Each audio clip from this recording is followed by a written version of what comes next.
Good morning, everybody. It's good to see you all on this nice, warm winter morning. This is a meeting of the Senate Ag Committee, Friday morning, January 21st. And we have Michael Grady with us, our draft person from the council, and Nolan Lenwell from JFO.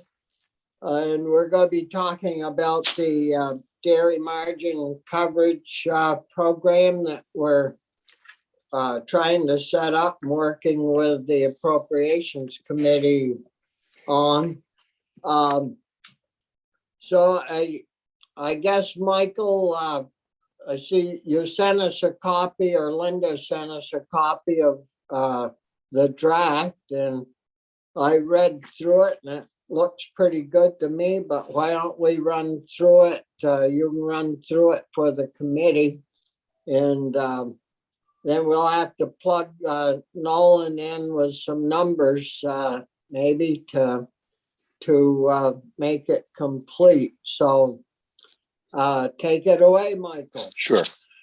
Good morning. This is Michael Grady with the Office of Legislative Counsel. I'm going to share my screen and show you the revised version of the dairy risk management assistance language. Give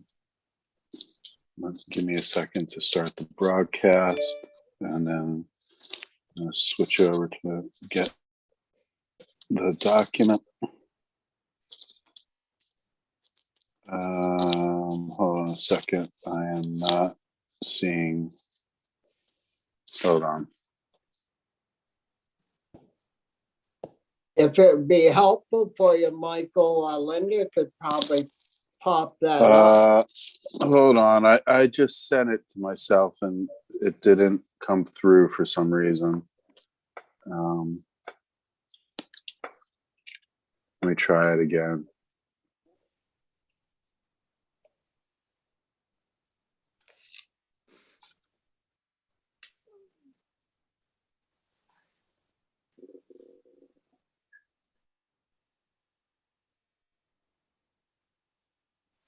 All right.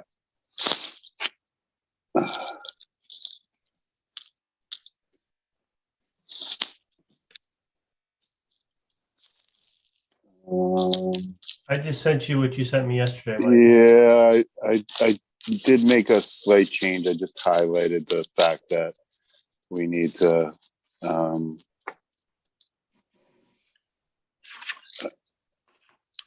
fill in the number. So, all right, I'll just use what Nolan sent.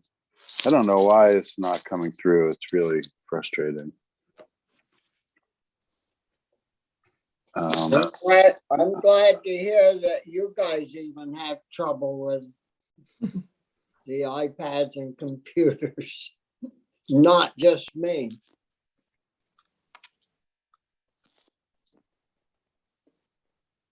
Okay, can you see my screen? Yeah, Yes. It's very clear. So, to refresh your recollection, the language that you saw previously would have established the program at the agency to pay farmer premiums for participation in one of three different USDA risk mitigation programs.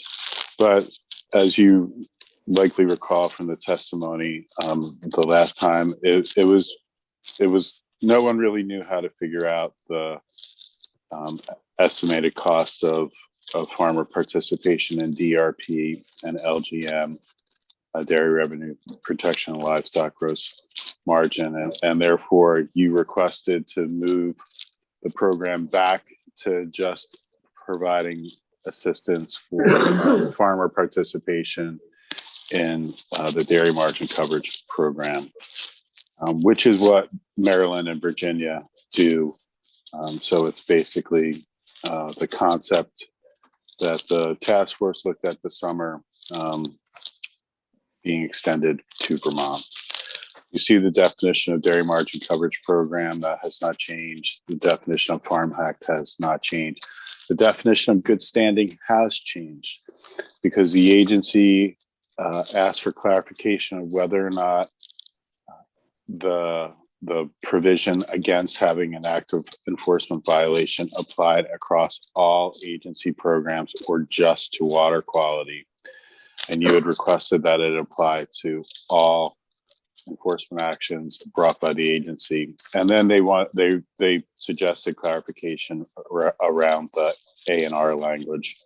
So good standing now means an applicant under the section that does not have an active enforcement violation under any Agency of Agriculture program that has reached a final order with the secretary and is not subject to an ongoing enforcement action initiated by the Agency of Natural Resources and is in compliance with all terms of a current grant agreement or contract with the secretary.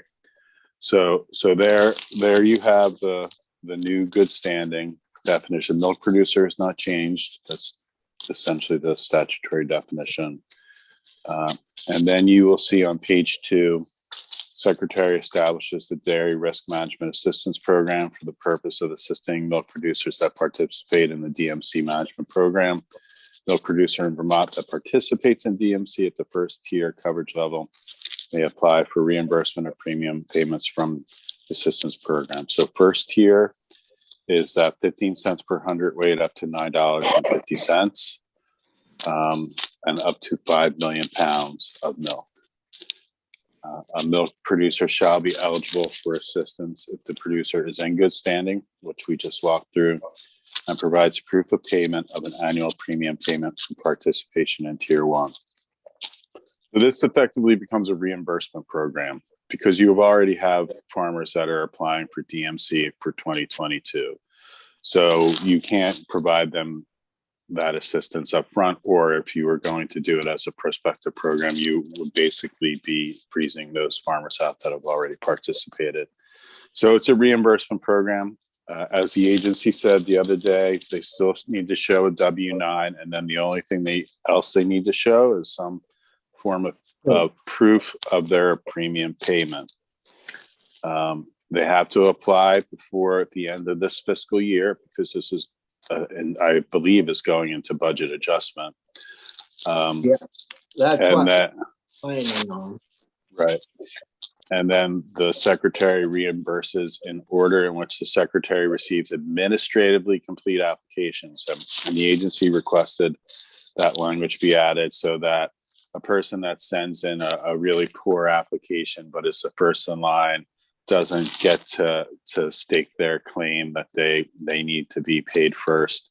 It has to be an administratively complete application, and the secretary would have discretion to determine when an application is administratively complete. And then after funds are exhausted, applicants shall no longer be eligible for reimbursement unless or until additional funds are appropriated to the assistance program. So it is a first come, first serve program based on the amount of money that's available, which leads you into section B and the appropriations. It does appropriate money to the agency, but right now the amount is left unspecified. Nolan's got a couple of options for you. And in addition, I've drafted the language so that if there is more money appropriated in budget adjustment than is needed, then it carries forward into the next year for the purposes of providing risk management assistance for dairy farmers in fiscal year 2023. And then you see both sections that we just walked through would go in effect on passage. Is that the whole thing or just A and B? That's the whole, I mean, you would need to incorporate this into a budget adjustment. Whoever's drafting budget adjustment will have to coordinate the effective dates, et cetera, with these sections. But that's the whole thing. Yeah. You know, and frankly, the brevity of it is similar to the brevity of Maryland's. Virginia's was a little bit longer, but that's largely because their statutes are a little they're not as intuitive as you would think they would be. And so that's really the program. And again, I drafted this to give the agency discretion to how they set up the application process, how to set up the award of assistance. That remember from the last program that was set up and the criticisms of it, that it was too complicated. This program should not be complicated. They have to provide two things: a W-9 and a proof of reimbursement, or proof of payment for the premium. And Well, then I think that's excellent, Michael. The way you've got it set up is it protects the state, so we aren't going to be paying somebody for insurance that didn't pay it, and it gives quite a lot of discretion to the agency on how to set it up. And they're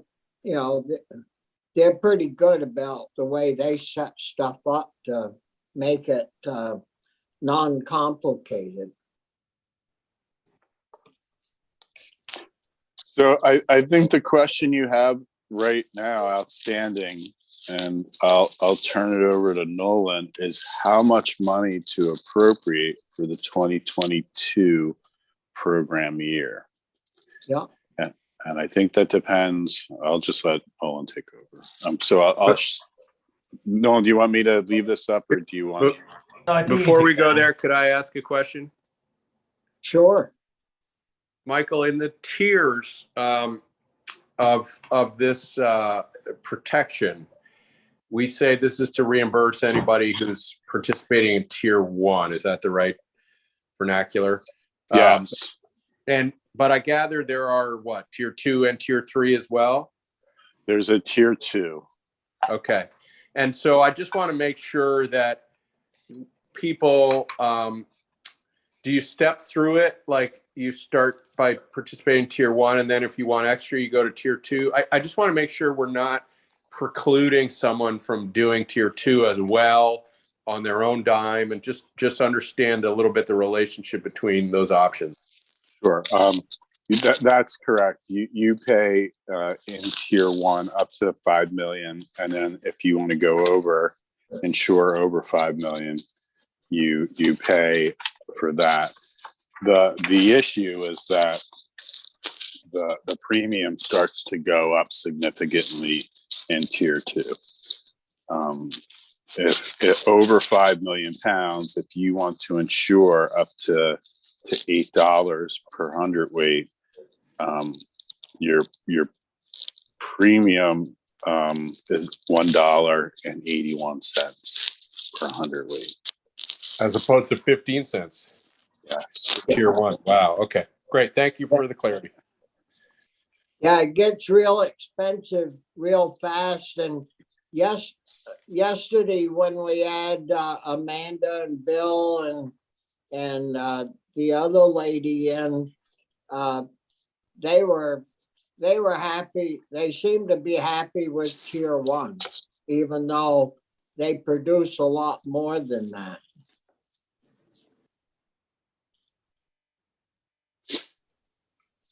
So Michael, go ahead. Right. Amanda's probably the biggest farm in the state right now, or one of the, and so she's gonna step out of tier 1 probably pretty quickly, but she's still gonna qualify for that assistance for her first 5 million pounds. Yeah. Yeah, they felt it was fair, and that they even said yesterday that the other programs are very complicated to try to figure out how much it would cost, and it varies from, I guess, month to month. And they said we were doing well sticking with tier 1. I thought that's what I heard yesterday. Yeah, and I'm not even suggesting we go at tier 2. I wanted to make sure we weren't complicating anybody's life that was trying to enroll in both tiers. So I just needed understanding and double check, and I'm satisfied. Thanks. Yeah. So you want to move to Nolan now, Michael? That's up to you, Chair. No, that'd be good. We should fill that number in with a proper, or as close to proper as we can get. Okay. Cool. For the record, Nolan Langwell, the Joint Fiscal Office. Michael, you can probably stop sharing. Okay, I figured. So based on the testimony the other day, I've come up with several ideas to kind of give you a sense of range. One approach was to look at, you have 568 farms, it's 7,500 premium, assuming a roughly 90% take-up rate. And that was based on what David Lane had talked about, or what I thought I heard him say. That gets you to about 3.8 million. So that's one number you could go with. Another number or approach. Nolan, is that over 2 years? No, that's if it's $7,500 premium, it would be for 1 year. But depending on the timing of who reimbursements, it might roll into the second year, or if you don't have full take up. So I think the language about rolling over to the next year is good language. And that was 3 point what? That's Nolan? 3.8. So that's one approach. You could go with 3.8. Another approach you can do is I was looking at the Dairy Task Force report, and on page 10 of that report, there's they talk about going on it by actual milk produced, and that estimate was 1.9 million or 3.8 over 2 years. Yeah, that was based on the amount of milk production.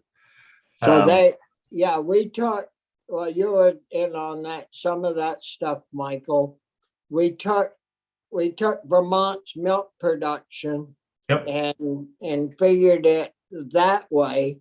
And because we still have a lot of small farms that produce 2 million pounds and 2.5 million pounds. And so if you take our total milk production and figure it out that way, sure, there's some that's going to reach the 5 million, and there's going to be some that even, the big guys go way over that, but there's a lot that are going to be down in the 2, 3, and 4 million pounds. So it's a more accurate, I thought, accurate picture of what it would cost. Did you have any comments on that, Michael? I do. Well, first of all, the DMC program is a program based on actual eligible production, right? So with Nolan's first example of the 7,500, that's really about assuming that all farms will hit the maximum of 5 million pounds that's eligible, and that's not an unlikely assumption. It's not something that you need to be a large farm or even a big medium farm to do, but it probably overestimates a little bit what will be paid out. But on the flip side, it's easy to administer, right? You basically have a general assumption at the agency that everyone's going to get $7,500, and that's probably going to be easier to administer for the agency. And it's a similar approach. Is I had a little back and forth with Diane, and she threw some numbers towards me. She said there's 135 farms of a size that would definitely hit the 5 million per year easily. And then the remaining 433 will hit a declining portion of that and pay a less of a premium. So if you kind of come up with some kind of hybrid version of that first number, if you assume 135 will have 7,500, and that's about $1 million. And then if you say the other 433 on average might be about half of that at 3,750, which is a very, very rough estimate, that gets you to about 2.6. So that's also like a kind of a nice compromise, between the two. Yeah, Brian, did you have a question in regards to this? Well, I did, but Michael kind of gave me the answer. I was just trying to figure out the difference between the 3.8 million and the 1.9, but I understand it now. It'll all depend on, first of all, the level of participation, and then also the level of milk production. So I think I'm understanding this. I'm not sure I could explain it very well on the floor, but I think I understand what we're trying to do here. And I don't know which way to go in terms of asking for the appropriation.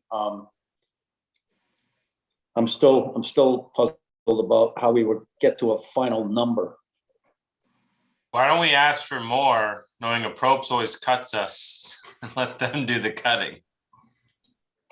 Well, I think it would go over better if we had Nolan's best estimate and went in with that. You know, I don't mind horse trading, but I've done a lot of buying over the years, and when I tell them, look, this is the price that I'll charge you, there's no horse trading, and if they don't like it, you go home. If you're buying and you say, look, I'll pay you X dollars, dealing with the Quebecers, that they like to know exact numbers, and I think our appropriations committee appreciates when we go in, they know we're going to ask for what we really feel we need, and not try to decorate around once we get there. Right, but if we have a range, why not ask at the top of the range? Because we don't have an exact number. Well, I think that the range at 2.6 sounds like it's a pretty good shot. I mean, Diane got in on it, and Nolan's fooled with it. So we go from a high of 3.8 to a low of 1.9, and we're kind of in between at 2.6 is a pretty straight shot, isn't it? Pretty. Chris, did you have something? Yeah, I have a question, but Michael also maybe it can enlighten us. I noticed his hands up. Yeah, go ahead. I was just going to say that, first of all, you're going to have a second shot at this in this legislative session, right? Because this is budget adjustment. You'll see this program implemented probably pretty quickly over the next couple of months. And so you'll have some data. You probably won't have all the data that you would want, but by late April, but you'll be able to reassess what the cost of this program is going to be in late April. And you can adjust at that point. But if you don't want to adjust the language in it, after talking with Nolan yesterday, it has a carry forward. It's going to roll into the next year. This program is still, DMC is still going to be available next year under the 2023 Farm Bill. So if you're looking to justify a number to the Appropriations Committee, they have an opportunity to adjust so that it is more exact later in the year, and they have the opportunity to push this any excess funds into the next fiscal year for a program that I am, never say never, but I'm pretty optimistic this is going to be popular among the farming community. So I'd like to understand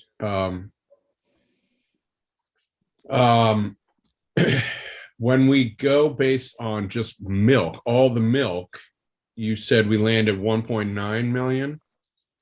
Yep. But we know that at least some of our farms will far exceed the cap. And so how is that possible?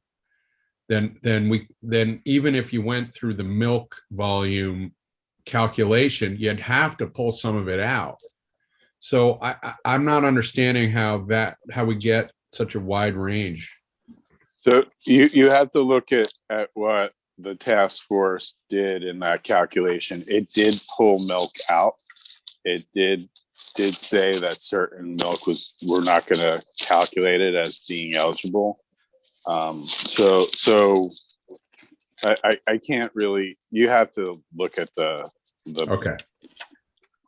To get that breakdown. But Nolan figured out, or Diane, or they did together, that there's 135 that are going to cap out. That's medium and large firms. And so that leaves something. How many? 400 and what? No. 433. 433 that are somewhere between underneath the 5 million pounds down to maybe 1 million or even 500,000. Some of those 25 cow farms, they don't produce a lot of milk, but they still produce milk, and it's usually very high testing. They breed their cows to produce butter fat, and they're still in the mix. So, well, and they probably have smaller margins, so we want to make sure to have them included, obviously. But I guess I'm with you, Mr. Chair. I'd like to go in with this precise. This is early, and as much as I normally agree with Senator Parent's approach, I think this calls for a more precise strategy because it's January still, and we have more asks to come down in the corner, I would assume, before session's over. So, but I don't have a suggestion of how we do this. I would just like to come up with the realistic smallest number possible, I guess. And and the data, I think Diane talked about this yesterday too, like the data is not precise. So I mean, to your point, there's like a best guesstimate. Right. When you look at the dairy task force, they make an estimate of the well, first they use the pooled FMMO pooled amount, and there's milk that doesn't go to the pool. So you have to estimate how much is not going to the pool, and that could be a few 100,000 pounds, and so that can affect the amount of your bottom line. So the task force used 200,000 pounds as the non-pooled amount, but it could be more.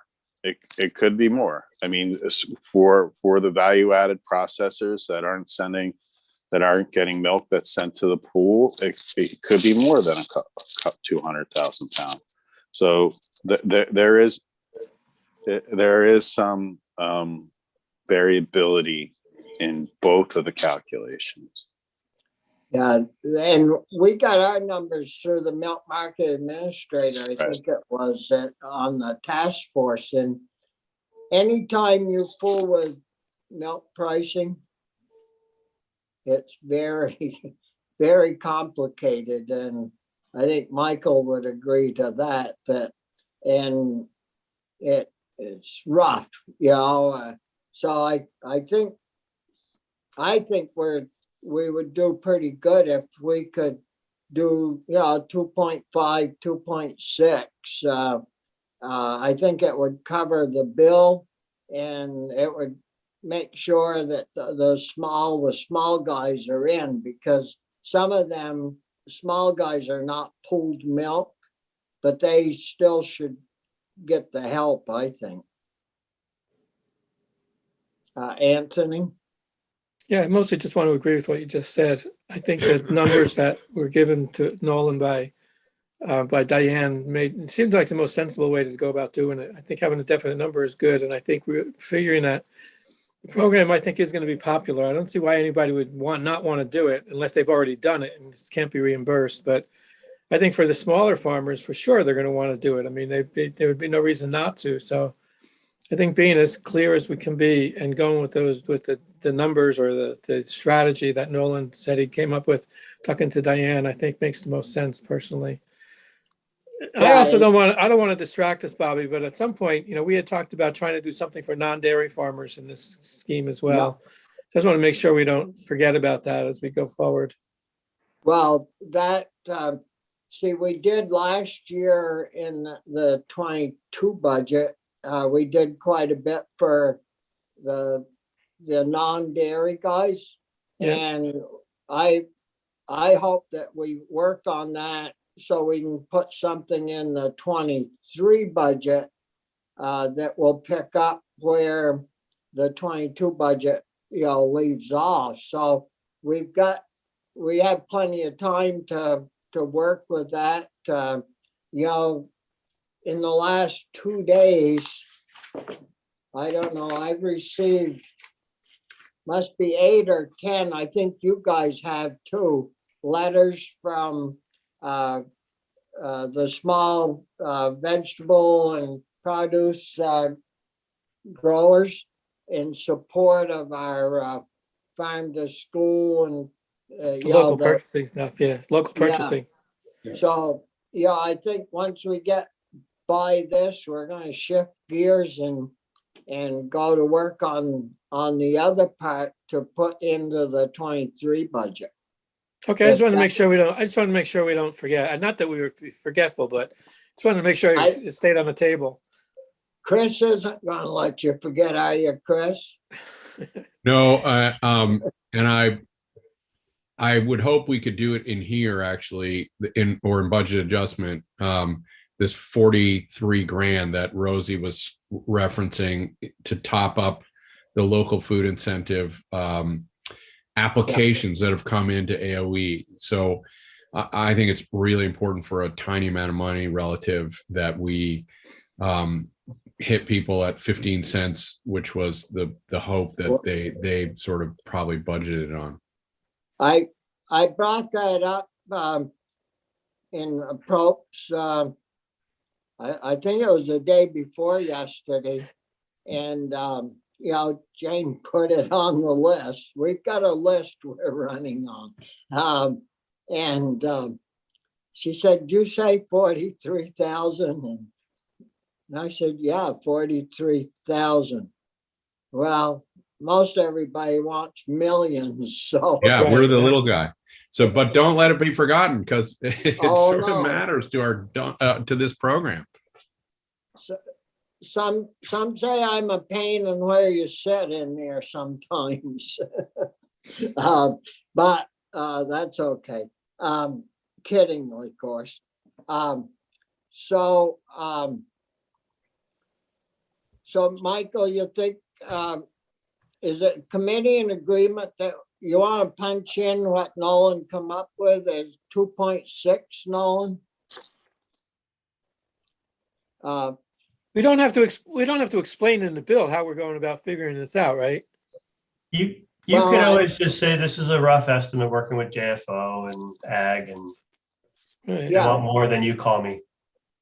No, in approach, Jane will ask that.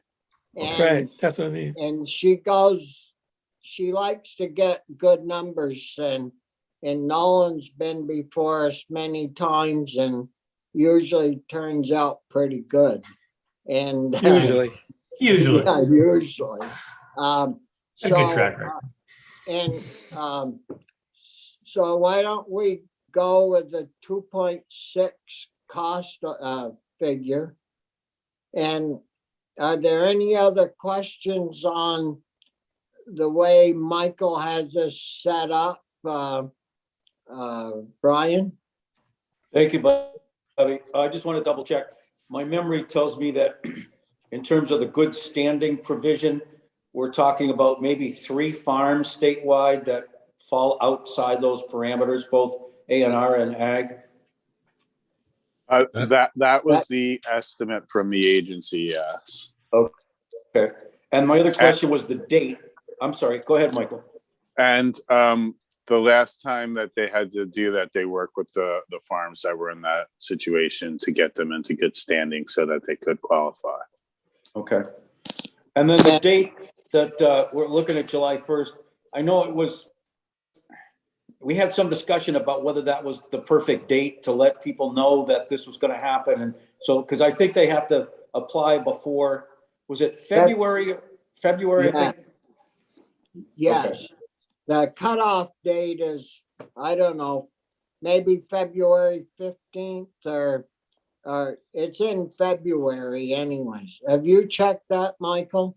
I'm checking that now, right? But the other thing is if February 18th. February 18th.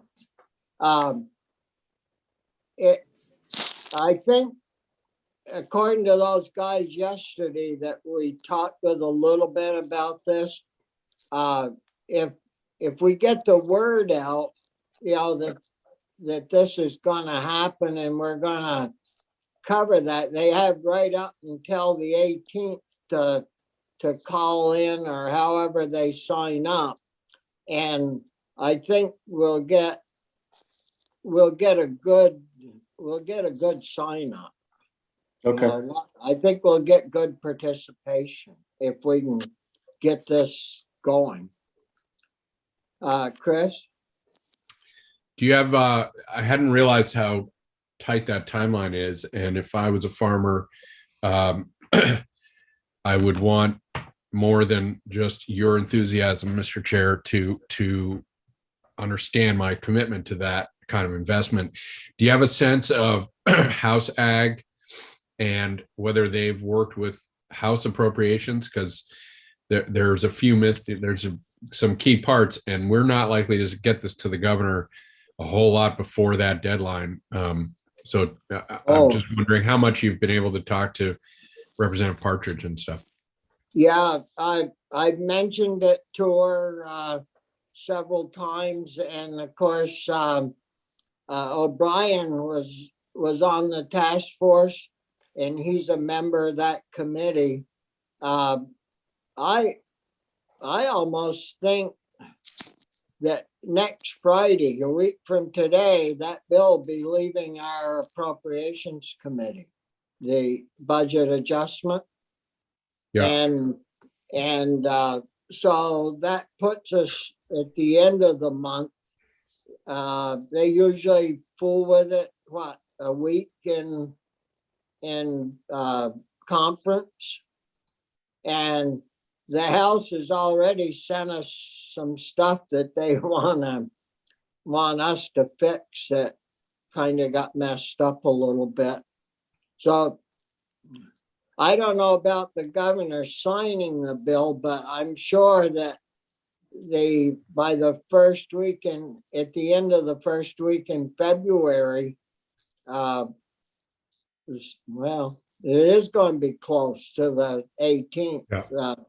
By the time it gets all done. But I think the ag agency would support this, so I don't think there'd be a problem with the governor vetoing the budget adjustment because this is in there.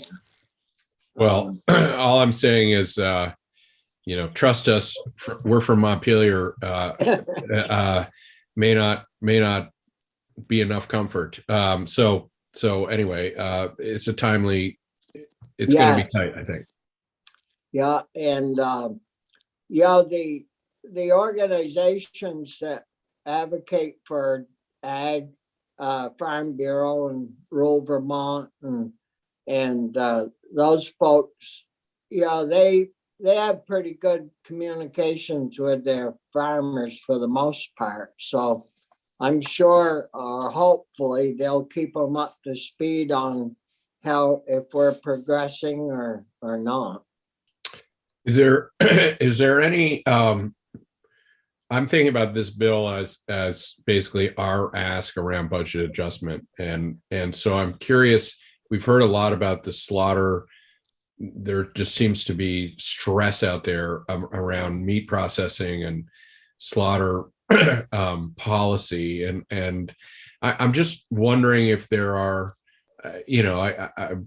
it's no surprise for you all, dairy is about 3/4 of the Vermont ag economy, and I would like us to make sure there's not urgent needs, and I'm kind of guess there are fairly urgent needs for that other quarter, and so I'm just wondering if we have ideas. I don't have them yet. The school meals was an idea, but in a sense that's on its own train thanks to the governor putting it in their budget. So it's a different picture than where I thought we were a week ago with that.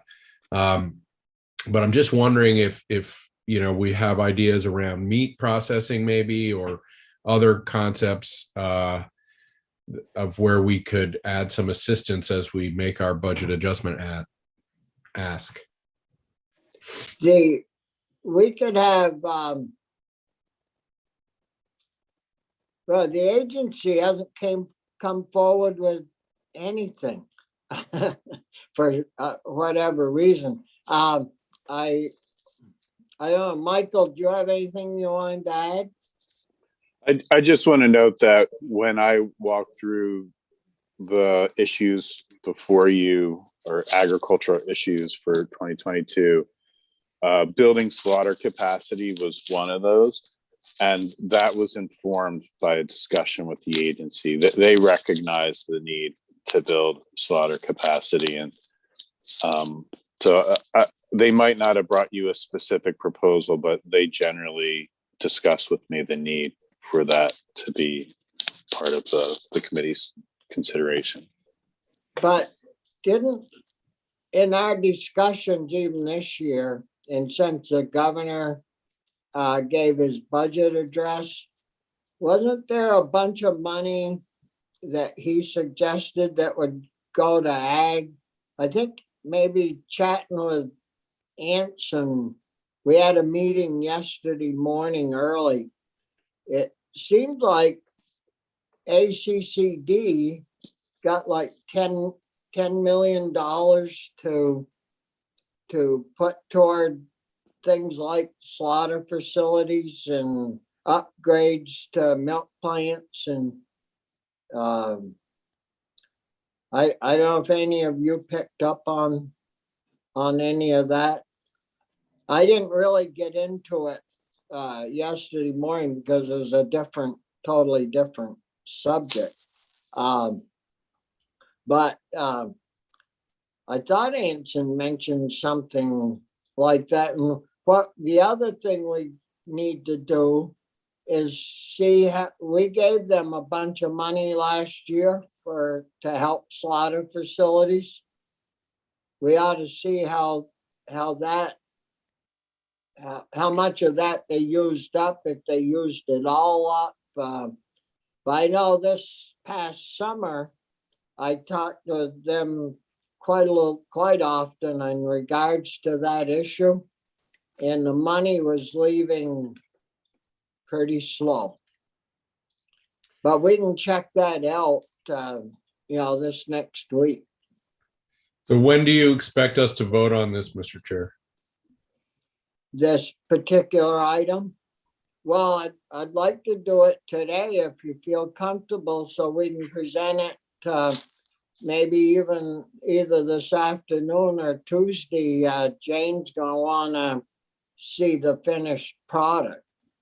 And the way she talked about it working is this wouldn't be, it would just be an addition to the supplemental bill and not a bill on its own merits and going. Yeah. Well, I'm totally comfortable with where we sit on this provision. And I think we've hammered out the details pretty well and got a decent number to put forward.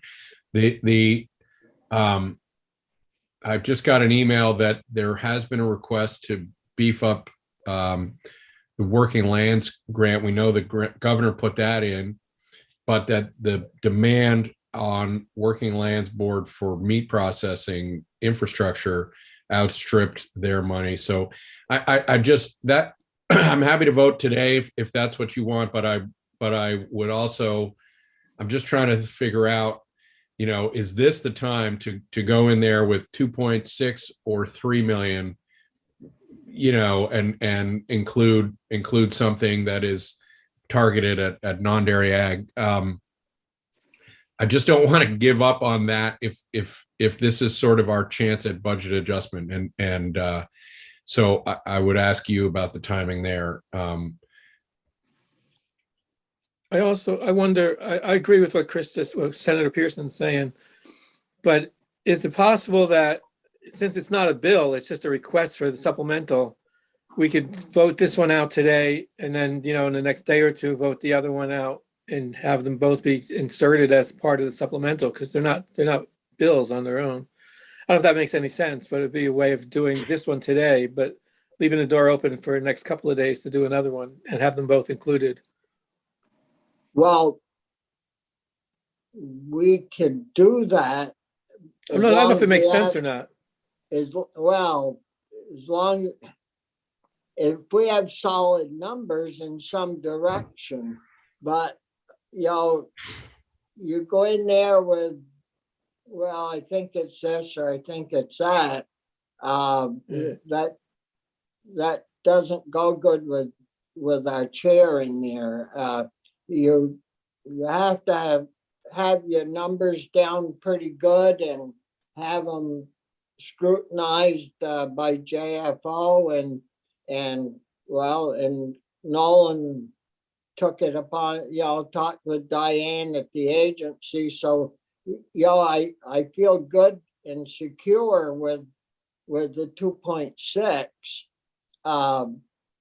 I think we'd have to really get going Tuesday morning, because like I said, I almost think we'll vote that bill out next week, where we are and how everything's going. But so we need to get somebody in early next week to analyze how their spending's going with the money that we already gave them, and then if we need a little more, like Rosie, Ed's never come into Propes and said, well, we need $43,000 more for the school lunch program. I mean, that was the first that they'd heard of it.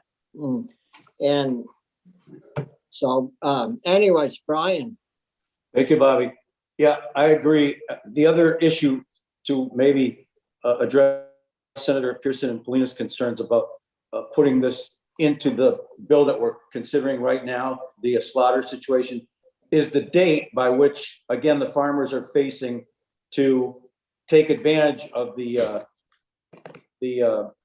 DRM. So I think we need to keep them separate. I think we need to just move this bill out as quickly as we can, or whatever it is, if it's not a bill, get it to a probe so that is taken care of.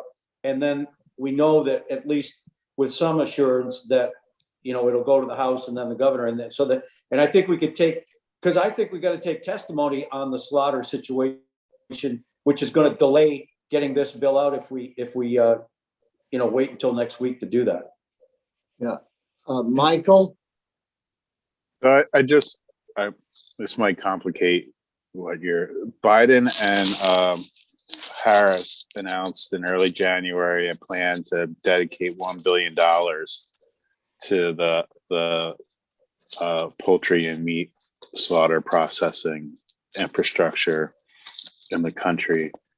I mean, obviously I think it was just January 6th, January 3rd. So the details are a little short, but that they are promising the money is going to come from ARPA or other federal money. You might want to try to find out what's going to be available there before, and whether or not if they're going to push it through the states or if they're going to push it through USDA. Because I'm looking at their press release from January 3rd, and I don't see a lot of detail in that regard. I think I think all these things we need to air out and talk about in the committee and get some folks in that might be able to give us, better direction on what we might need there. Nolan, I see you have to head to another meeting. Would you be available to come to approach this afternoon or Tuesday on this? Yeah, just let me know when and I will make it fit. Yeah. Chris? So just on the timing point, Senator Collmore brings up, this is all going into budget adjustment. So that's got that dictates the timeline. We're trying to add language to that and some priorities to that is the way I think of this. And I mean, I'm very sensitive to the timeline for farmers, and I wouldn't mess with that. But I don't think that's the question in front of us. The question is, basically, what are we recommending to Senator Probst for our priorities in the budget adjustment? And clearly, we're all agreeing one of our priorities is this premium assistance for this milk pricing protection. The question I have is, I'd like to have a bill or a proposal that balances, doesn't only favor dairy, really. I mean, I think my approach, and maybe this isn't shared broadly, but is that we have for decades helped, and some would say propped up dairy. And presumably we will keep doing that for decades. But as we do that, I think it's more and more important that we are also putting resources to ag besides dairy. And so I thought maybe the local purchasing for schools would be the complement, and there's broad agreement on that. I'm glad we had them in, because none of us would have uncovered the 42 grand. And I'm confident that the chair and Senator Probst will be able to do that in the budget adjustment. I think it's important, but it doesn't balance. It doesn't supplant, if you take the 3/4, 1/4 framework for the ag economy, if 3/4 is 2.6 million, then, another quarter would be whatever that is, almost $800,000. So my concern is we haven't, and I've been trying to reach out to some of the people and folks. We haven't had them in. They're not in the same way accustomed to peppering us with needs and requests that dairy is very well organized in that way.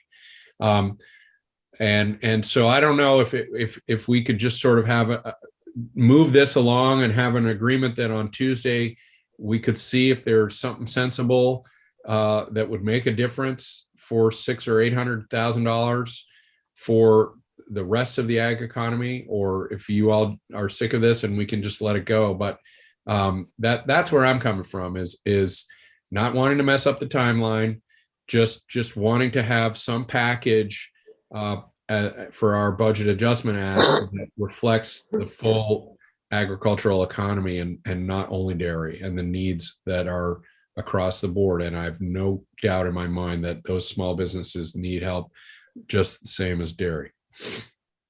Well, I don't think there's a problem with what you're suggesting, Chris, or a desire not to do that. It's just, this is a timely situation, and if we run across something that we can add to it or add to our ask next week, I'll tell Jane today we're still working with the non-dairy stuff and to see if there's a real need out there, and we may be back for another ask. So, all right, I'll accept that. That is, you're kind to me. Thank you. Yeah, Sounds I'm good. being pretty pretty nice today for some reason. Maybe it's so cold, I don't want to be. No, I'm just kidding. No, that's what our committee's all about, is different ideas and different issues, and trying to come up with a plan that helps as many as possible. That's for sure. So is there any other questions for Michael in regards to his draft? If not, would somebody want to move that we move the draft language and I Do you guess mean to- draft language with a number or something? Well, do you mean to advance the bill like in a formal way, or is it effectively a recommendation in a letter to approps? How do you see it going, Mr. Chair? Well, it would just be an ask of approach, but with the language and the numbers intact. Okay. But Like, it wouldn't be a we'll bill, it wouldn't be a bill on the floor. No, just be part of the approach report Okay. when we report the budget adjustment. I will so move.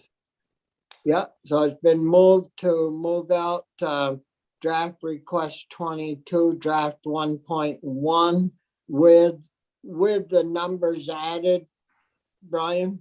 Yes, With the that we discussed, yeah. 2.6 number added to that draft. Is there a second to that? Sure. Yep, seconded by Anthony. Any further discussion? If not, all those opposed say aye. Aye. Aye. All those Those opposed, nay. say aye. Yeah, wait Did a you say minute. opposed? That was tricky. Aye. Could you ask the question again, Mr. Chair? Yeah, all those in favor of voting the bill out, say aye. Aye. Corey, I couldn't hear you because you're muted, so you're. I said aye. He's a no. I was pulling up the record of action. Do I need to fill in those out, Linda, if we just did it this way, or how do you want to? I'm not sure. Why don't you go ahead and fill it out? But I think when you do a voice vote, you don't have to send it in, but I'll check on that. If Well, you wouldn't mind okay. just Why going don't- through the process. Thank you. Why don't we do it by a show of hands, and then Corey's got a real record. So Okay, it's perfect. five zip. I like that, Mr. Chair. I'm going to remember that. All those opposed, say aye. Clever, real It's a clever. good way to kill something. That the Yeah, committee that's my support. motion now in finance. I'm going to remember that. That's good. Well, hell, they won't catch on. Half won't catch on. I to know. it. And then you just play the tape and say, look, everybody have voted to oppose Voted this. against this. Yeah, I don't know where my mind was on that issue, but so anyways, I don't know, Michael, if Jane will ask you in or not in regards to drafting this, but if she does, we'll try to give you some notice. Sure. I will try to make myself available. I mean, I got time this afternoon and I have time. I think you're probably meeting Monday, correct? I hope not. Tuesday. My plate is pretty full on Monday. Okay. Starting at I 8 will- o'clock. I'll make myself available. Yeah, well, thank you, Michael. So anyways, S 188. Linda, do we have a couple of witnesses that want to be heard on that? Yes, they're coming at 10, so they should be here momentarily. Oh, golly, yeah, it is just about 10. And I spoke with Sears yesterday in regards to Corey's bill on the right to farm. And he said that he didn't want to send it to us because we might screw it all up.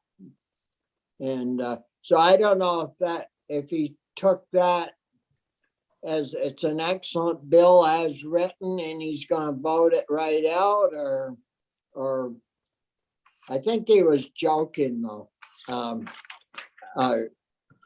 We can stick the language in something else. I'm not worried about it. Yeah, Chris. Well, it does occur to me that we're about to hear testimony on Sears's bill.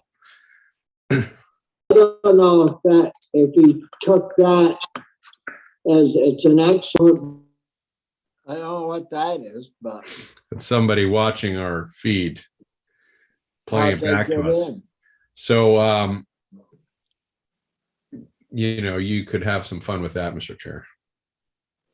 On Pearson's bill? No, Sears's bill is the Oh, one we're working on next. oh, yeah. So, our guest, Graham's on now, Linda. And Jeffrey? Yes, Graham and Jeffrey are here to talk about S-188. And the bill, you can find it on your committee webpage under bills. Yeah. I've got that right here. Morning, Graham. Good morning, Senator Starr and rest of the committee. And Jeffrey, good morning. And we have S-188 that deals with small cultivators and whether that should be in or out of considered as ag lands. And I think you had some suggestions in regards to that and comments. And so we'd like to, welcome you to the committee and hear what you have to say in regards to the issue and any other issues that you may want to ask us about. So, Great, well, welcome. Graham, I'll turn it over to you. Excellent. Thank you, Chair, and thank the rest of folks in the committee. Thank you, Linda. And yeah, my name is Graham Unang-Strupanacht. I am the Policy Director at Rural Vermont. I'm a small farmer here in Marshfield, Vermont. And you all know a lot about Rural Vermont. I'll take time to talk about the organization, or I think any of our other issues here right now. It sounds like we're trying to get a time to come in and give you an overview of what we're looking at in the legislature this year, as it is. But yeah, we are a member organization of the Vermont Cannabis Equity Coalition. That includes the Racial Justice Alliance, the Vermont Growers Association, who Jeffrey is here representing, the founder of Trace Vermont, which is the seed to sale tracking system that the state contracts with for the TEMP program, as well as two of the three largest member-based agricultural organizations in the state. That's NOFA Vermont and Rural Vermont. So just to give you a little background, we've been advocating this issue since 2016, actually, Rural Vermont, that is, increasingly so, I would say, since 2016. And our coalition has been working together since 2020 to effect a legalized and regulated cannabis space, which is racially just, economically equitable, agriculturally accessible, and environmentally sound. As you know, I think we've provided recommendations and testimony on numerous occasions that speak to the needs, concerns, and opportunities. We've heard from members of our organizations, members of the Vermont community, and small farms and businesses. And I really feel like we have a lot to offer. We're in touch with a lot of folks. We hear from a lot of folks, and hopefully we can be a conduit for you all hearing from your community members on this issue. As I said, I'm a small farmer myself, and part of what Rural Vermont often does is focus on scale appropriate regulations based on the expressed needs of our community members in the interest of market parity, climate change resilience, and social equity. So that's what we're here to do today, is talk about that in the cannabis space, in particular, given this bill has such an agricultural focus. And I would say first, we've been watching testimony over the last couple of weeks that you've all been taking. And I was glad to see the amendment offered last week by Legislative Counsel Grady. I think one of our primary concerns with this bill, as we saw it, was that in allowing all small cultivators to be agricultural, that included the indoor side of production. And from our perspective, it would set a core precedent to start declaring indoor production of any agricultural crop agricultural. So we're glad to see that amendment. And beyond that, I have some suggestions and thoughts on the rest of the bill. From the start, and one of the things that actually got Rural Vermont and NOFA Vermont and other folks more engaged and actually openly against S54 originally was when all outdoor cultivation was declared non-agricultural. So we think it would be very fitting and important for this committee to consider using this bill as an opportunity to make all outdoor production agricultural. Senator Pearson last week reflected on a bill in the past which included small scale cultivators as agricultural, but actually that bill included all outdoor cultivators as agricultural. It was passed by, I believe, the House Natural Resources Committee through Amy Sheldon's committee at one point in January 2020 at the latest. It's version 2.1. So I just want to explain a little bit about why we make that recommendation and why we think that's a pretty low bar ask and why we think it's appropriate for you all to be acting on it. But Senator Starr, you've noted on multiple occasions just how small 1,000 square feet is, 10 by 100, right? And how small the top tier is of outdoor production, under an acre, 37,000 something square feet. These are relatively small plots of plants, especially when compared to their existing analog in our current environment of hemp. We do not feel that any of the outdoor tiers are large enough to materialize any of the concerns we've heard at a municipal level or seen with hemp in recent years. We're talking about from 1,000 square feet to 37,000 or about an acre. We're not talking about 40 acres. We're not talking about 20 acres. We're not even talking about 2 acres. Kerry Giguere arrived from the agency and spoke recently about what he described as quote unquote, the untenable mess that small cultivators will be faced with without this allowance, given the different tax status, land conservation status of ag buildings and infrastructure, et cetera. And, we really agree with Kerry. I'm glad to see the agency make such an honest and powerful statement describing the situation the existing statute creates for farmers. But this untenable mess will still exist for those at any of the other outdoor tiers. You go from 1,000 to 2,500 square feet, and all of a sudden you're non-agricultural. I don't really understand how just making the smallest tier absolves, gets rid of this concern about the mess that farmers will be left with.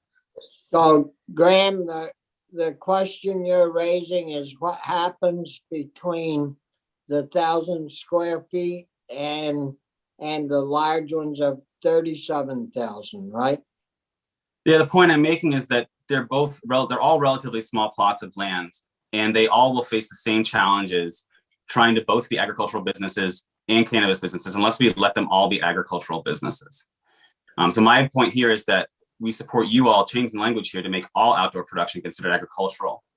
And the last point, I have a couple more points on that specific note, but we heard from Bryn Hare here. We also heard from Kyle Harris of the CCB. I don't think you heard directly from Kyle, but we had conversations with him about the concerns related to Act 250. I know Senator Starr, when you were asking Bryn, she explained, yes, that's why it's only at 37,000 versus an acre, because of the buildings, et cetera, which could complicate things with Act 250. So if all outdoor were considered agricultural, a clear line would be drawn between Act 250 and the outdoor cultivation of this crop, as with other crops.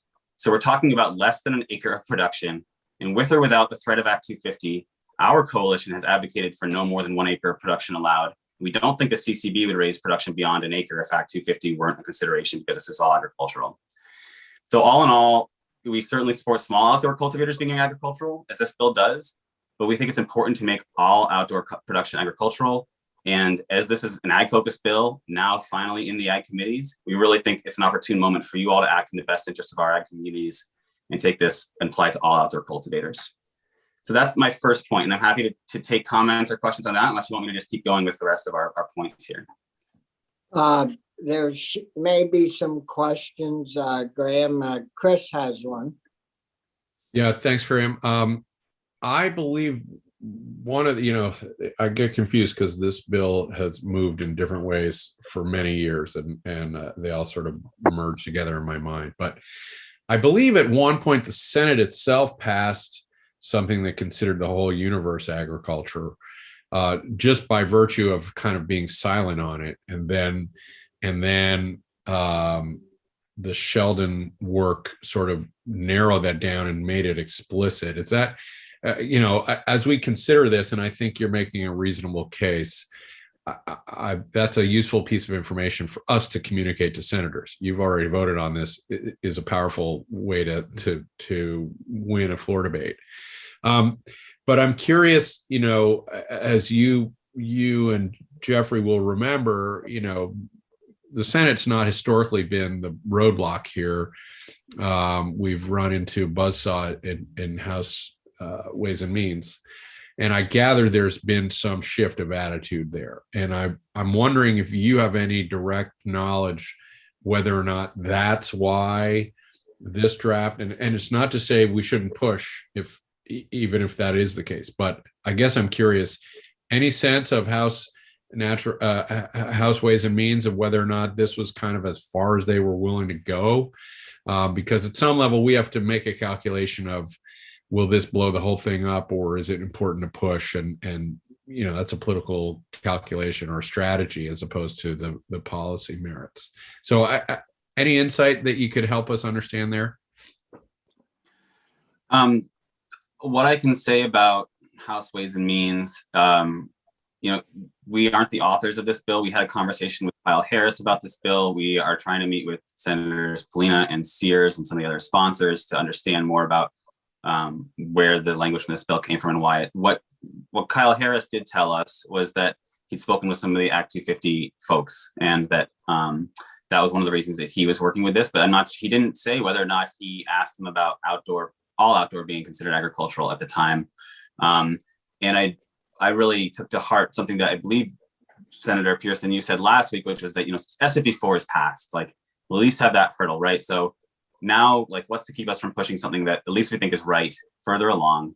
And if Representative Ansel and the Committee of Ways and Means wants to push back, we'll see then, and we can make a more strategic choice then. But for now, my thought is to push for what we feel is right and appropriate, and see where we get pushback. It's certainly a pretty small plot of land, and if it's growing outdoors, I don't know of any other way to look at it other than some form of agriculture. I mean, if you grew 3,700 square feet of carrots or turnip or anything else, it would be considered pretty small item. I mean, over on the Connecticut River, there's a farmer over there we've had in that grows 200 acres of pumpkins. That's agriculture. I don't know what the argument is about not calling it ag, but it'd be nice to hear. Go ahead. Any other questions for Graham? So your next point, Graham?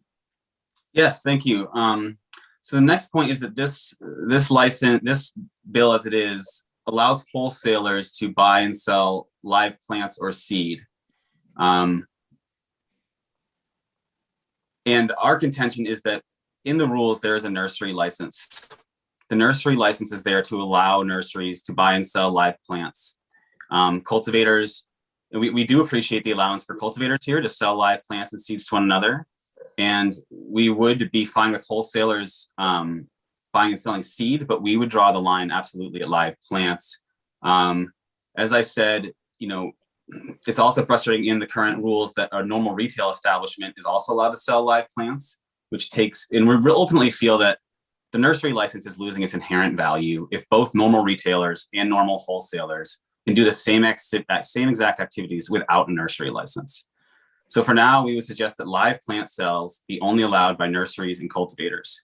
And this really mimics the general agricultural sphere more broadly and protects the integrity of the nursery and cultivator licenses. Otherwise, we're providing undue market privileges to wholesalers and retailers. Seed is one thing, but live plants is another. So that's the second main point I think I have here today for you. So you want to separate out the difference between wholesalers and nursery house owners? So in the current rules that the CCB has drafted, there is a nursery license. So we have, there's three different types of license covered in this proposed amendment: cultivators, wholesalers, and not mentioned nurseries. What this amendment you all have been looking at does is give wholesalers the ability to sell live plants. What we're saying is that that should not be allowed for wholesalers. That's the province of nurseries and cultivators. That gives too much market privileges to cultivate to wholesalers, and it really reduces the integrity of the nursery license and the cultivation license. So we'd be interested in hearing more from the sponsors as to why this was thought to be a wise decision to include wholesalers in selling live plants, but ultimately we do not support that without further explanation. Okay, are there questions in regards to that issue, Chris? I'd like, is Michael with us? I think so. Michael, I was just trying to scramble to get the language, but I thought it was permission for a wholesaler to sell to another wholesaler, not to consumer. And I wonder if that, A, I could be totally wrong, and B, if I'm not wrong, Graham, does that impact your thinking? I'm sorry, I can, if legislative counsel's not there, I can clarify. You're right. This does not allow wholesalers or cultivators to sell directly to consumers. It allows wholesalers to buy and sell live plants from cultivators and sell them to and from cultivators, to and from retailers, to and from wholesalers. And yes, that is not something we support. Really, we understand that to be the allowance for cultivators and nurseries. And if you include that in the wholesaler license, you just undermine the integrity and the value of a nursery license and a cultivation license. Okay, Michael, does that jive with your understanding? It says that they can purchase cannabis seed or immature cannabis plants from a licensed cultivator and sell seeds or immature cannabis plants to a licensed cultivator. So as Graham just referenced, it's not to the general public, it's to someone with a licensed cultivator license. All right, thanks. Any other questions for Graham on this issue? No? Anthony? Yeah, I don't have a question, but just a comment, because Graham's mentioned a couple of times about wanting to hear from the sponsors, and I did sign on to the bill. I want to be clear that I signed on to the bill particularly so that we could have this kind of conversation. That's really why I supported the bill. I think it should be defined as farming, quite frankly. I agree with what Graham said before in terms of the wholesalers and the seeds. Not something I've thought about very much at all, to be perfectly honest. So I signed on to the bill thinking that this was an important conversation to have. Yeah. Very good. Any other questions? Are you all set, Graham, or do you have another? I have a couple more things, and then I think Jeffrey can also give you some context for some of these points. We have sort of different. Yeah, Jeffrey, if you have any comments on what Graham is talking about, raise your hand and we'll call on you. So go ahead, Graham. Okay, and this is sort of related to the last point, but we'd like to see small cultivators or all outdoor cultivators be able to sell plants or seeds that they grew to consumers. So in this bill, it allows cultivators to sell to one another, but it does not allow them to sell to consumers. And what I just want to help let you all think about is think about your local seasonal plant sale. Like down the road from me, Kate Farm in East Montpelier has a number of large plant sales every weekend for a month in the spring. They become an important part of the farm's income. We're not advocating for an unregulated sale or unregulated scale of sale or privileges. We're just asking for the same allowances that nurseries and other retail licenses are allowed in terms of sales to consumers. And we're really talking about cultivators only being allowed to sell the plants they produce on the farm, not plants they purchased in, which is distinctly different and lesser than the privileges of these other licenses.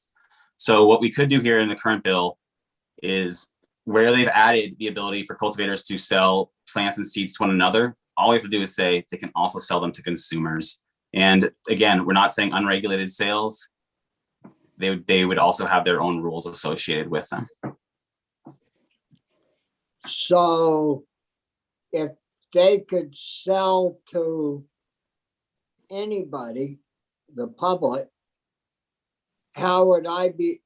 And I'm not a grower, I'm a public. So I go in and I buy 20 plants, say from a small grower, how do I get registered, or how does the regulators know I've got 20 plants, Graham?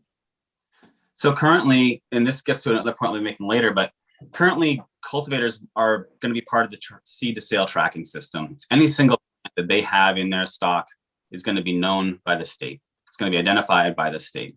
Any plant that they sell will be known and identified by the state. If they're selling to a licensed cultivator, if they're selling to someone who says they're a licensed cultivator, that person will have to prove they're a licensed cultivator and they can sell a allowable number of plants. If that person is not a licensed cultivator, then they will be able to sell the legal number of plants, which is 4 mature plants, to that individual or household. And I think that's just the kind of rules that would have to be articulated.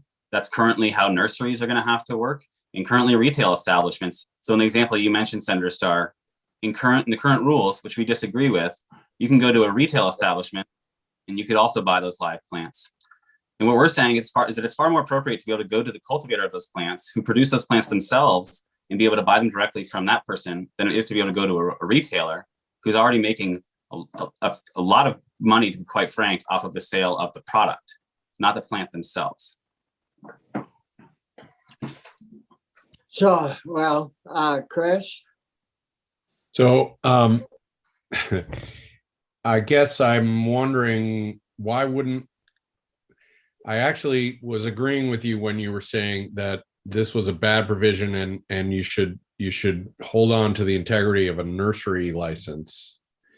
But you're seeming to contradict that. Why wouldn't your producer just get a nursery license if they wanted to sell plants, immature plants, which they're entitled to do? And then wouldn't that also solve this problem? Especially if we limit the, between operation sales, as you were just advocating? You certainly could do that. My point here is similar to a point I'll be making soon about direct sales for on-farm cultivators. And that's that these folks are asking for something distinctly different from a nursery license. We're asking for the ability to sell the plants that the cultivator, he, she, or they produce themselves. Whereas a nursery license will be buying in plants. They can buy and sell in plants from other cultivators, et cetera, similar to the way a retailer can buy in all kinds of product. And that is a fundamentally different thing than just selling what you produce on your very own farm. In terms of risk, in terms of scale, et cetera. Okay, thanks. So you got it figured out, Chris? Well, I mean, I hear what Graham's saying. It would also work to get a nursery license and set up, and which is it was the cheapest license contemplated. And then you could do what Graham's describing, but also do more if you chose. So there's a lot of moving parts here. It's interesting. I appreciate that you're flagging this for us to think through. It's very helpful. And no, Mr. Chair, I haven't figured it out yet. Well, anyways, okay, Graham, the next issue. Okay, I was going to speak to the whole screen from public view thing. I know Senator Collmore expressed concerns there around how we're actually limiting access, but it sounded like in combination with Anthony's responses about private property and Carrie going over the realities of cultivation and potency and such, that concern has sort of been alleviated. But if that does come back up, we're happy to also speak to that. I recognize it's taking a lot of time, so I just want to move on. In Senator Sear, another one of Senator Sears' bills, one's S-186, that's this year. It proposes to increase cultivation for caregivers to 6 mature and 12 immature plants. And given that the definition of home cultivator is before you in the bill, in the amendment you're looking at now, we suggest this is an opportune time to increase the allowance to the same numbers suggested in S-186 for home cultivators. So that would be 6 mature and 12 immature. And I'd just like to take a minute to explain why that is. So the existing allowance of 2 mature and 4 immature is simply not realistic in terms of compliance, adherence to basic horticultural practice. It doesn't consider the challenges of cannabis cultivation in our climate for those producing outdoors, even at a home scale. So think about it for a moment from a basic vegetable start perspective. People routinely start a far greater number of plants than they are planning on bringing to harvest or even planting. They're going to be planning on crop loss due to weather or pest and disease. They're going to be culling poorly growing seedlings. They're going to be dealing with seeds that don't germinate or clones which dampen off. Furthermore, the continued persecution of this scale of home grower is just not a wide use of resources. And based on the articles we've seen and the testimony from law enforcement, it does not support police morale or people's relationship with law enforcement. Lastly, the Vermont number is very low compared with other states nationally. So the ask here is that, considering there's another bill right now, which is proposing to change caregiver allowances to 6 mature, 12 immature plants, and given everything else I just said, this is an opportunity to just strike the 2 and 4 and say 6 and 12. Questions on those numbers? If you had 6 mature plants, and they're taking up 16 square feet, 4 by 4, right? It's going to take quite a lot of room for. Do they have to be indoors or outdoors? Well, actually, this brings up a good point, because I think one of the issues with the home scale production is that it doesn't distinguish between indoor and outdoor production. So currently you have two mature and 4 immature. Now for an indoor producer who's growing all year indoors, that means one thing. But if you're a seasonal producer who's just at a home scale and you want to put a few plants in the ground, it means a totally different thing. And it's not an equitable amount of product you can harvest from either of those scenarios. What we're advocating here is 6 and 12 for everybody, but you could certainly do 6 and 12 for outdoor, given what I've said about how outdoor conditions are different. We still think that the overall allowance is very small and could be brought up for everybody. And Jeffrey can also speak more to this when the time comes. Yeah. Questions for Graham on that? If not, go ahead. I only Go have one ahead, more. Graham. So my last point here, and I mentioned it previously, is bringing up direct sales. This is a key ask and something which continues to not be addressed by the CCB or the legislature. The CCB has recommended a potential future license for farm gate or direct sales. We know there's a number of ways. Well, let me get into this. So given the focus of this bill is agricultural, we would hope that we can include some means of direct sales for cultivators explicitly for the very product they are producing. So I think this issue has been a little misrepresented or misunderstood in the following way. And I heard this in committee last week. Yes, cultivators can get a retail license like anybody else, but this is not what we are asking for. We do not want the ability to buy in and sell other people's product to the consumer. We're asking for the allowance, as with other ag products, for cultivators to sell what they produce on their farms directly to consumers. We don't ask farm stands to comply with the same standards as grocery stores like Shaw's. We don't ask those selling raw milk to meet the same standards as those selling commodity pasteurized milk. We don't ask those selling on-farm slaughtered poultry to meet the same standards as USDA inspection, and they aren't given the same allowances for sale. So from our perspective, a direct sales inclusion for cultivators is a fundamental aspect of an equitable marketplace and economy. So we've heard concerns about security, but again, farmers are already required to engage in seed to sale tracking, storage of product, securing product, financial tracking, approval of a financial plan. This is not adding much else. We know that direct markets are important for producers and consumers. Producers can be price makers versus price takers, which they are in a wholesale marketplace. They can develop relationships with consumers. They're experts of the products they're producing. And for consumers, they can choose who they want to purchase from, access someone closer to their home, have a greater diversity of options in terms of product and cost and whom they want to support. And lastly, and this is where I think we're going to veer, I at least personally am veering a little bit from our past recommendations, just in saying that there are many different types of direct market access that could be allowed. It could be that they all carry different scales of risk. It could be a CSA or buyer's club type of thing with delivery or pickup. It could be online ordering or otherwise. It could be directly from an on-farm store. My point is that given all the pushback we've heard, but also the acknowledgement that this is important, there are many different ways the committee or the CCB could act on this that allows a low risk and highly advantageous means of direct sales for cultivators. We feel it's not only reasonable and secure, but also important for market equity to include at least some form of direct sales either inherent to particular types and scales of licenses or as a retail license type in and of itself. And I'll leave it there and take questions. Yeah. Questions from committee?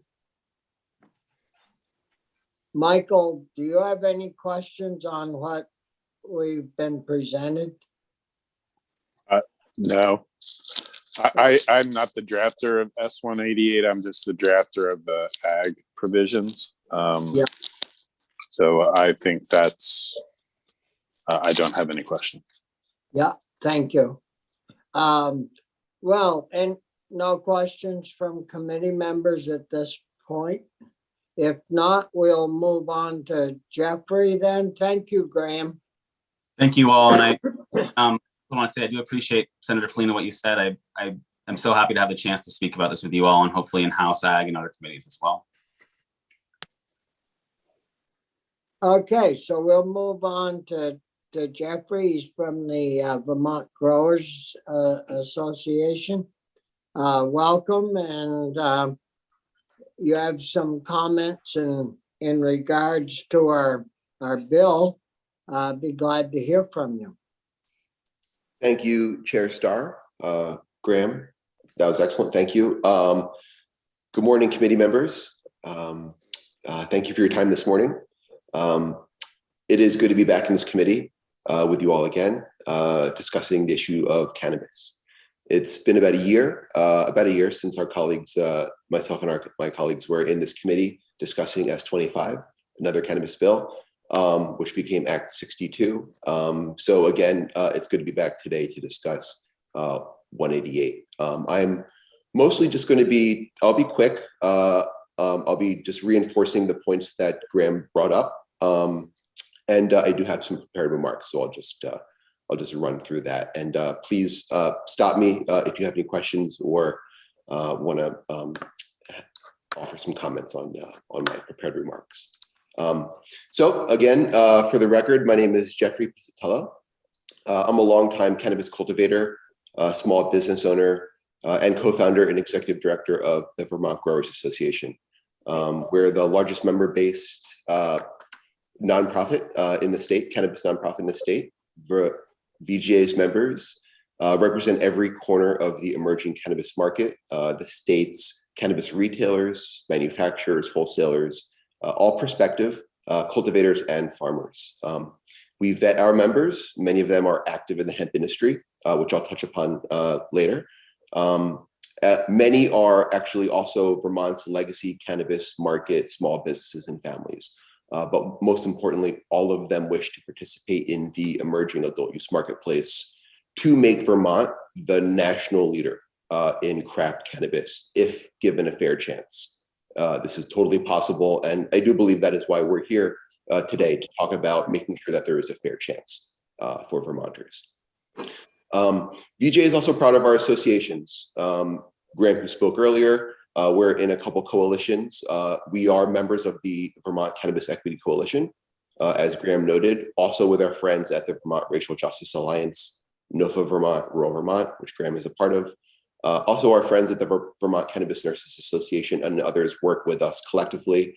VJ is also members of a national coalition of interstate craft cannabis growers. And we represent about a dozen states so far, and we're seeking to define national craft cannabis standards and protect small businesses and farms in the face of the inevitable federal legalization, which will be coming down the pike sooner rather than later.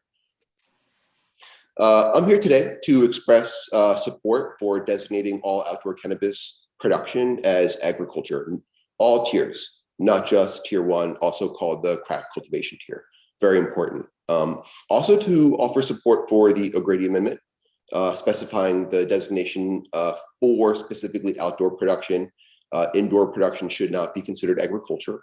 To urge the committee to consider adopting language to increase current home grow allowances to the same plant count numbers proposed in S-186, as Graham had also mentioned, which is 6 mature plants and 12 immature plants. To broaden the current proposed language in 188, allowing cultivators to sell live plants and seed stock to include consumers. To not allow wholesalers, at least as of this moment, to buy and sell living plants, which was also touched upon.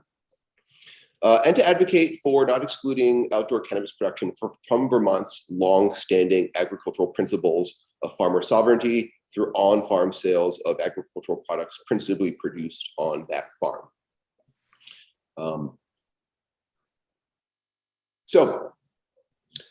As all of us have been talking about, and it's heartening to hear Chair Starr, you and others express the sentiment, what we hear across advocacy groups in other states, and what we firmly believe, and that is outdoor cannabis cultivation is in fact farming. It's farming. Our organization has advocated for this since we founded in 2019. We're sort of the new kids in the block compared to rural Vermont and Nova Vermont. And that includes efforts to amend Bill S-54 back in 2020, which became Act 164, the enabling statute for adult use market, which was enacted back in October 2020. Many of our members that farm, such as Off Peace Farm, located in Bradford, Vermont, have expressed concern over the accessibility of the currently proposed market structure for licensure in the adult use market. Therefore, any capacity from this committee and the legislature to simplify and streamline outdoor cannabis cultivation for farmers into their current crop and farm management plans will have a direct relationship on the participation rates of local farms entering the new marketplace, along with the market's overall viability. So it's really important that we transition current legacy businesses and also those who want to participate in the market, our farmers. This is a moment to build generational wealth. Cannabis is a high value crop. We should be including them in the marketplace and meeting them where they're at. I'll also add, it was the intent of 164, the stated intent to transition Vermont's unregulated businesses into a legal framework. And designating outdoor cannabis cultivation as agriculture is in alignment with that intent. So I'll stop there. Yeah, I was wondering, do you know of any other particular states that consider outdoor grow as part of agriculture? You know, does Mass do that, or Connecticut, or Maine, or? Great question. It varies per state. Each state has its own set of laws, so there's a patchwork of policy. I will say in Illinois, they manage cannabis in their Department of Agriculture. They did not set up, so that's just how they view that market. In California, where it varies per county, there is agricultural designation. And other states are moving towards that. So yes, there is precedent, but this is also an area where Vermont can lead. And that's something I can touch upon in a little bit. I hope that answered your question. Yeah, yeah. So questions for Jeffrey? No? Well, so I don't know if I heard, did you say that farmers, you know, today's farmers that grow crops of different kinds, they should be able to grow cannabis as part of their agricultural crops, but they'd have to be licensed, right? And correct. Go through all the proper procedures. Absolutely. I mean, what basically, I think my colleague Graham had touched upon that. We're not seeking an unregulated space here. What we're saying is we currently have Vermonters, as we all know, with high tunnels, you know, with greenhouses, with hoop houses. And what we're saying is we should not be excluding them from participating in this market. They purchase equipment, they purchase fertilizer, pesticides, things to manage their crop on an annual basis. Let's not consider cannabis exclusionary and exempt from that, what they're already doing now. That would be a perceived barrier to entry for these individuals trying to participate. Absolutely. But do we have somewhere in the cannabis laws where it's limited, like the 3,700 feet is pretty small on a big farm.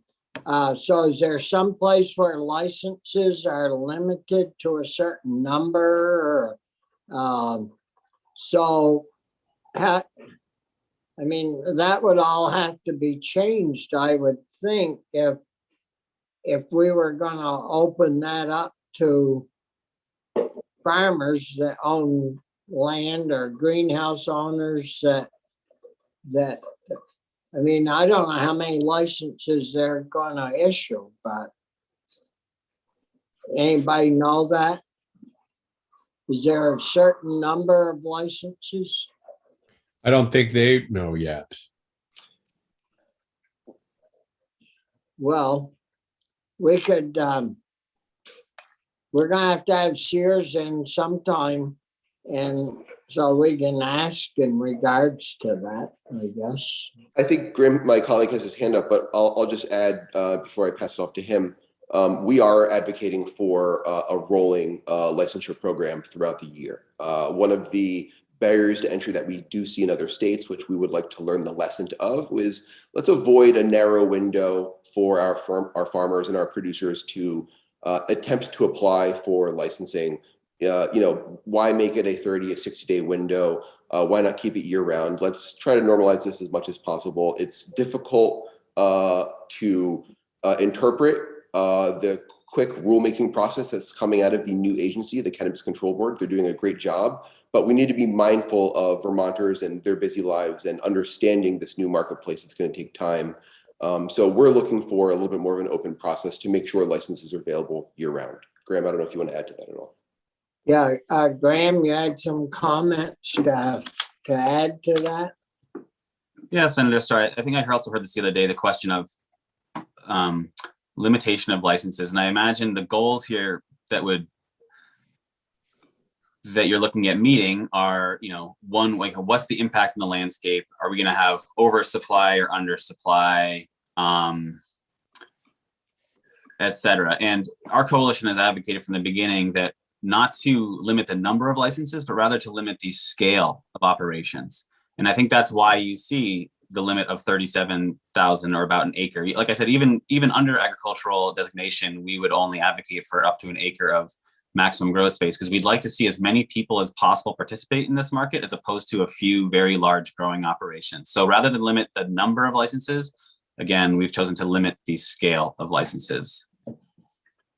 The CCB has written into their rules that they are allowed to limit they're essentially allowed to limit the application periods every year. So what they've written to the rules currently, and we don't support this, is that for the smallest tiers of production, they have to do at least 30 days of allowing applications every year.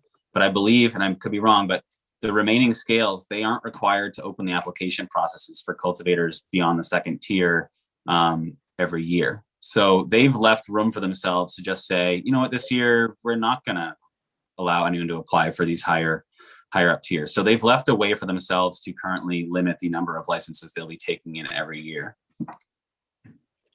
Is there any estimate on what the market might bear as far as gross product?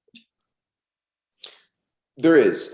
Good question, Chair Starr. So the CCB did perform analysis and modeling of the adult use marketplace, projections, looking at other states and using data within the state itself, for instance, tourism and seasonality and agricultural data sets. So they determined basically total canopy size, and the original estimate was about 250,000 square feet of total canopy was needed to be produced to meet demand. And we felt that was too low. And so we advocated for more like a 500,000 square foot canopy. And we mentioned that because that's what we feel Vermonters are currently producing. Vermont is a pretty robust, we've got talented cannabis growers in the state. So we're growing a lot of pot right now. We need to make sure that, we're including them and not excluding them from this market. So to answer your question, Chair Starr, we're looking at least what the CCB had arrived at is about 500,000 square feet each year of total canopy to be produced. So we've got pretty good product line already growing then. if we have an estimated 500,000 square feet of growing space at the present. Is that what you said, Jeffrey? Exactly. And that's why, my colleague Graham had stressed limiting scale and not licensing. Let's work to include in these first couple of years as many as we can. Let's transition, let's onboard as many as we can. And then we can think about scaling up if we need to at that point in time. Yeah, Chris? Mr. Chair, it might be smart for us to have, is it Kyle, is one of the board members who comes out of the Agency of Ag and help us think through some of this. I would just comment that first of all, the supply is a very real issue around in Quebec. Famously, they had to close their stores during the week because they were running out so quickly. And at the beginning anyway, the stores were only open on the weekends. Massachusetts, you've seen the same thing. So this is a very real problem that other jurisdictions have faced. My understanding of the approach is that it's heavily focused, as I think we're all agreeing is appropriate, to the small growers, and it's controversial, the integrated license, which allow the current medical facilities, dispensaries, to go early. Even there, we mandated that they get a quarter of their product from the little growers, again trying to give them a robust on-ramp. So everything you hear out of the Cannabis Control Board and reflects our statute, which is to a heavily emphasis on the smaller growers. But I wonder if we should have, I think it is Kyle Harris, is that his last name? Who's a member of the control board and has a particular background in ag. Maybe it'd be good to ask him to come in and help us wrestle through some of these questions. Are good questions. Yeah, Linda could set that up, I'm sure. But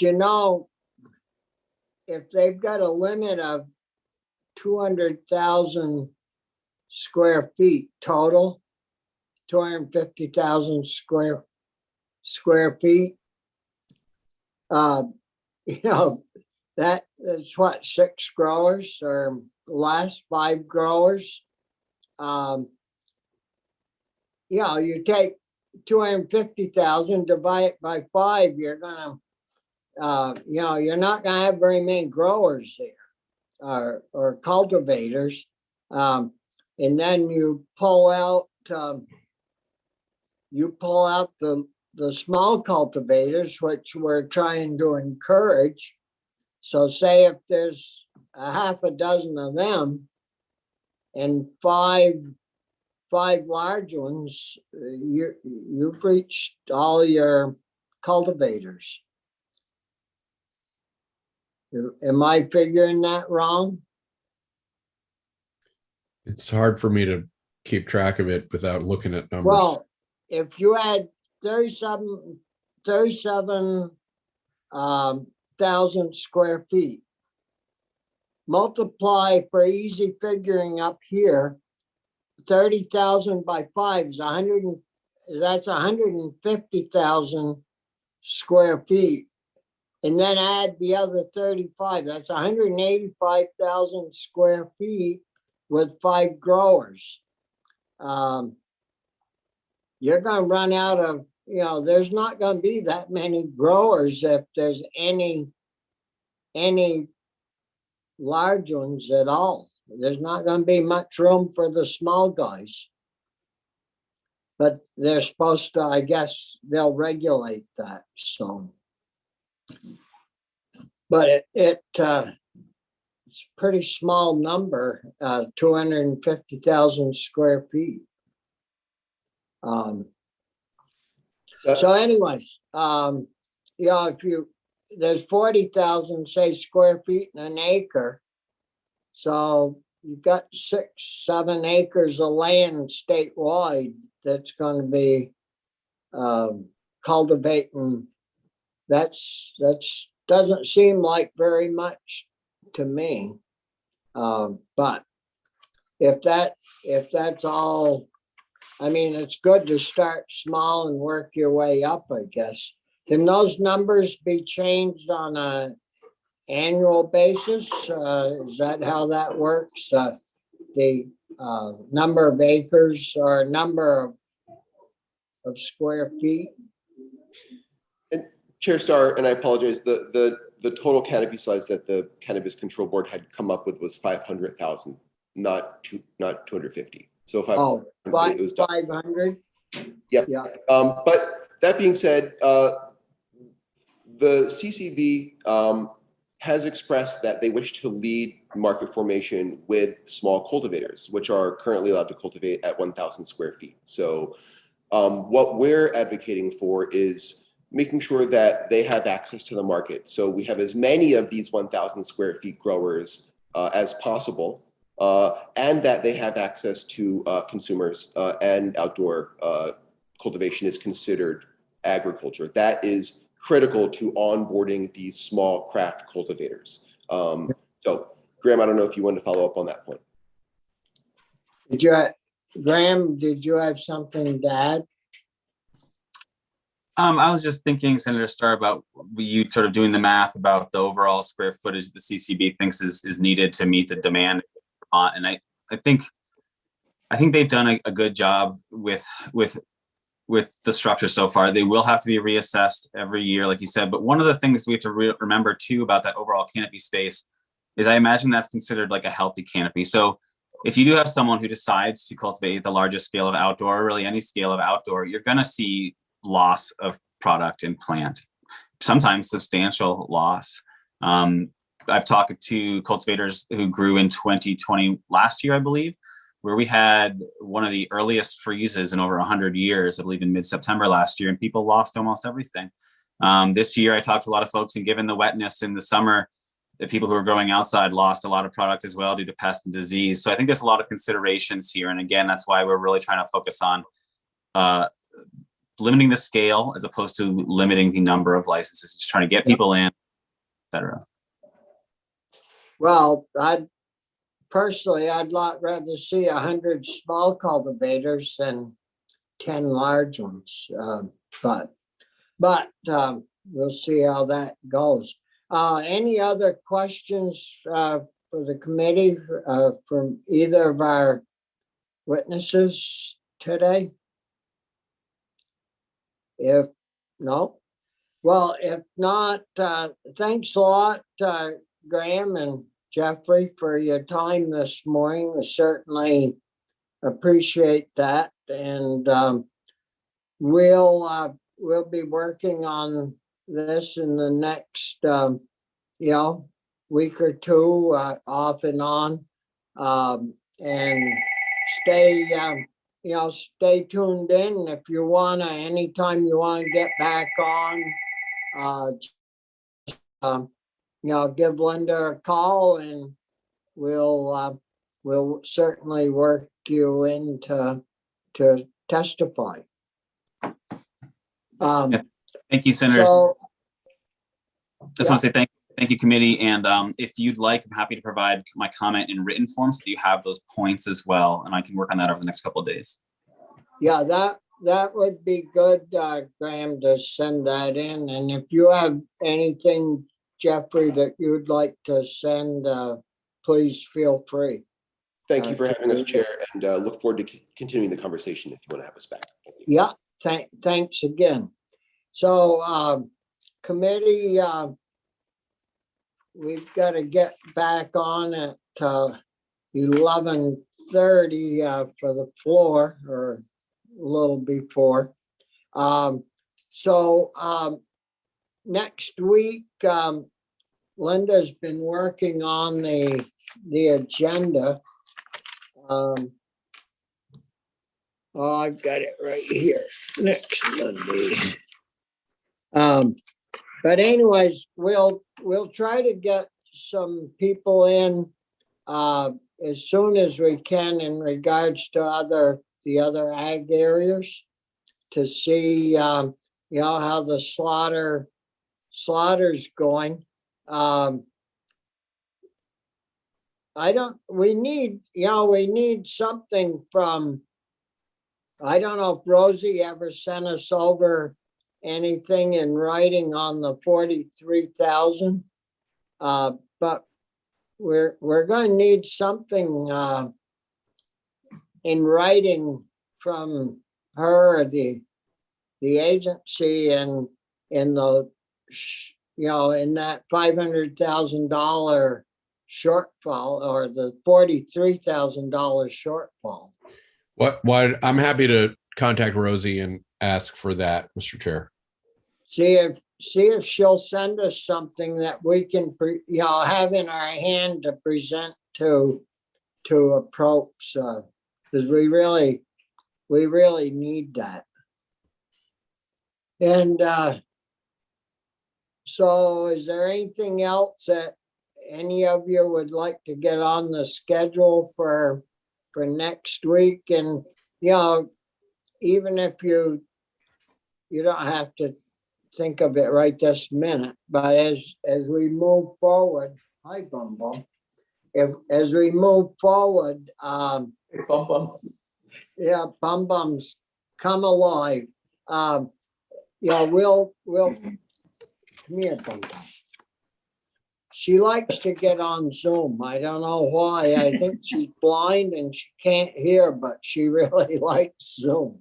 But anyways, if you think of anything that you'd like to address, let Linda or I know, and we'll certainly get it on the schedule. Will do. Yeah. Well, thanks a lot, guys, and we'll call it a Bum Bum, get down. We'll call it a day, and maybe maybe next week I'll let Bum Bum run the committee. There you go. Probably be better than I'm doing. But anyways, thanks a lot, and we'll see you on the